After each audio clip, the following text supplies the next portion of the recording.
who they thought were going to be the final pieces for a playoff run or even a championship run. Everson Griffin signed right before the season was a huge part of that. Instead, it obviously did not work out for the Dallas Cowboys. They became open to a deal, and then the Detroit Lions, very stealth-like, swooped in here. You know, Kay, we've seen the Lions sell at various times during the trade deadline. This is a situation where the Lions, coming off 2 straight, including a dramatic win against the Atlanta Falcons, they decide to buy. And of course, what they look for, what they find in Everson Griffin for the small price of a conditional 6th-round pick is a player who can do the most important thing in the game, which is get after the quarterback. Based on COVID-19 protocols, probably not going to play in this game, but should be good to go for the second half of the season, and what Detroit believes is a huge addition to their defense, especially on 3rd down. We'll see how the marketplace looks like for every team. It's sort of a weird year, obviously unprecedented with the trade deadline. And Nate Burleson told us earlier this week, keep an eye on those Lions. Ian, thank you so much. The Lions have won 2 straight. They're making some moves in the North. Never too early to start thinking playoffs, guys. Take a look at this. After 7 weeks, here are just outside the last wild card. These are the guys on the outside looking in, if you will, right? Which of these in the hunt teams do you think busts into the playoff picture, Burleson? I'm going with my Detroit. Okay! Say it again, Nate. Say it again. I'm going with my Detroit Lions. I love it. Listen, they have won 3 out of the last 4 games. Okay, that's a nice little rhythm. DeAndre Swift, all of a sudden, that young man is cooking. 4 TDs in the last 3 games. You know who else is back? Kenny Galladay, and he is looking real good. And I know, we're saying, well, Nate, they can't always have this wonderful 4th quarter comeback. It's too stressful. The cardiac kids. No, I get that. But here's the thing, and I truly do believe this. I believe that after this past weekend, because that was a fantastic win, that 4th quarter, that last drive, they're going to recapture that same type of magic in the beginning of the game, that same type of up-tempo, almost panicked in the sense that we have to score. They're going to use that same type of rhythm in the beginning of the game. And I mentioned those wins. You know who they just beat? A team that we mentioned about 72 times already on the show, the Arizona Cardinals. So think about that for a second. Yep. The Lions caught a rhythm. They beat the Cardinals this year. The last 3 games out of 4 they've won. How about those Lions finally doing what we thought they can do? That's ride the arm of Matt Stafford with a great wide receiver core that doesn't include Calvin Johnson, and now a running game, a true running game that can hold down that offense when Matt Stafford can't deliver those balls. I got the Lions. They're in the hunt, and I guarantee they're going to surprise somebody in the NFC North. It's week 8. I remember back in August, Peter was doing his annual Matthew Stafford hype job, and you even said it's August, must be talking about the Lions.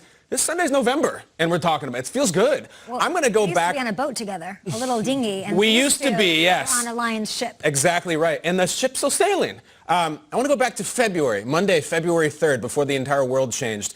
Peter was working the Super Bowl press conference where Patrick Mahomes was hugging Minnie Mouse. Yes. That's back when you could still hug. And Nate and Kay and I were on the balcony of some sort of weird Scarface den we were doing the show from.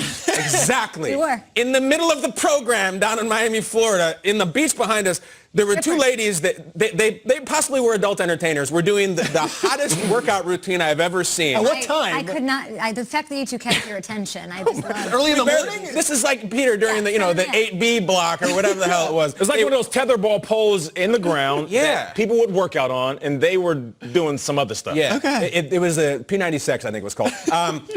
I want to know what those ladies are going to be doing for the next few months, because I think they're going to be partying because of the Miami Dolphins. That's who you thought of. That's who you thought of. Those 2 ladies.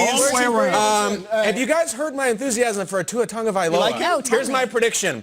Tua Tagovailoa this week, and Peter put the fear of God in everybody because they're playing big, bad Aaron Donald and the Rams. I think Tua Tagovailoa is going to win the Good Morning Football EGOT, like John Legend. Tua Tagovailoa is going to win Angry Runs, which is going to run over Aaron Donald. He's going to win Toe Drag Swag on a trick play. He's going to win Cool Plays Bro, and next week he's going to be in Top 5 Friday. He's going to get all 4 of them. That's what I got for Tua. I am so in. And you know what the dirty little secret is about these Dolphins?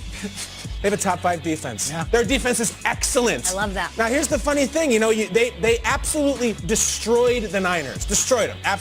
And everyone says, wow, what's wrong with the Niners? Maybe it's what's right with the Dolphins. What have the Niners done since then? They've looked like the 2019 Niners. I love Miami. Flores, Tua, our new EGOT guy. He's going to be our John Legend. Watch him when Anger runs. Watch him, and he's going to go right over 99 when he does it. Save this tape. I love it. I love it. What do you have? Something in about beach workouts? What else do you I was going to say I'd like to talk about the. Anyway, we'll talk about them. Oh, like you haven't heard that story 90 times straight. I would like to know more about that story. I wasn't there. Good story. The 49ers were there that weekend, too. It didn't end up all right. Damian Williams was running all over them, and Mahomes ran the Wasp play. And the 49ers were not looking too good when they played the Dolphins a couple weeks ago. And yet, here we are, and they're coming off 2 huge wins, okay? I mean, a monster game. The Rams game, everyone was like, what's wrong with the Rams? Last week, what's wrong with the Patriots this week? Maybe it's what's good with the Niners, Kyle. All right, because I look at this 49ers team. No team has dealt with more injuries. Seriously, they are down 8 different defensive starters. They're down 8 starters on defense, and they were also out without all their running backs. They're down to their 5th string. Now they're out without Deebo Samuel, and it's like, I don't even care because Kyle Shanahan gets this team going and they're ready to play. Okay, all the last few weeks you've been saying, look at this schedule they've got coming up. That's a brutal schedule. And my response is, those teams have to play the Niners. Like, that's how I feel about it. I feel bad for the Seahawks. I feel bad for the Packers. I feel bad for the Saints. I feel bad for the Rams. I feel bad for the Bills. They've got to deal with what the Patriots just dealt with last weekend, which was a brutal butt-kicking on national TV. I have no doubt this Niners team, which won in Seattle last year, Week 17, can give the Seahawks a business on this one. I don't think they're scared of the Saints. They beat them last year. And I look at what the Niners have. It is something that is just is intangible. Experience in this road. They did it last year. They know what it takes.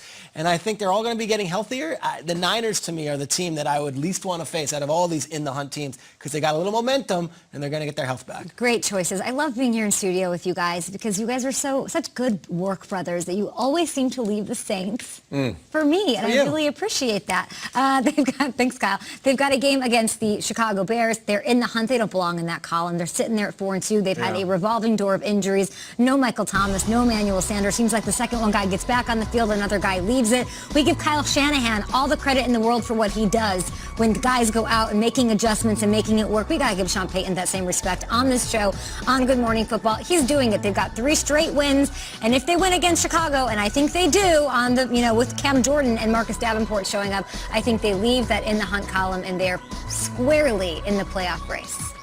I think I'm with you. They don't belong in the hunt. I feel like they're a different caliber than the teams you brought up. Kick the snot out of the Bucs, so it's like it's hard to think of them. Week 1 though, it was a weird week, right? Very weird week, but listen, there's about 4 or 5 teams right now that we know are going to matter at the end. The Saints are in the club. For sure. It's the Packers are going to matter, the Seahawks are going to matter, the Saints are going to matter, and maybe now the Bucs. But no matter, I don't care if they lose to the Bears by 30 points. The Saints are going to be there. They're going to be in the playoffs. Yes. What do you make of this weird Michael Thomas situation? Well, the simple fact that it's been from the injury to getting into it with a teammate, I feel like there needs to be something said to either Michael Thomas or Michael Thomas to the team. He's not necessarily the captain of the squad when you're having these type of issues. You don't hear these type of stories coming out about Drew Brees. Now, these things happen. I've been in fights at practice. I've been in fights in the game. But the simple fact that he is your number 1 wide receiver, and without him, they're not winning a Super Bowl. Let's be very clear about that. He needs to make sure that they're all on the same page, because what I've heard happen there was a very uncomfortable situation, got awkward real fast, and it was a moment between 2 players that escalated very quickly, which seems like it's a little bit more than just a scuffle at practice. There's something more deep-rooted. And he needs to get on the same page with his team, because if they're not, like I said, this offense isn't going to be the same in the postseason. He missed his last game, Trace. He did tweet, like, let's go get this win, guys, rah, rah. It was a very, obvious, I'm rooting for my team, even though I'm not being able to be out there. We'll see if he's out there against Chicago. Great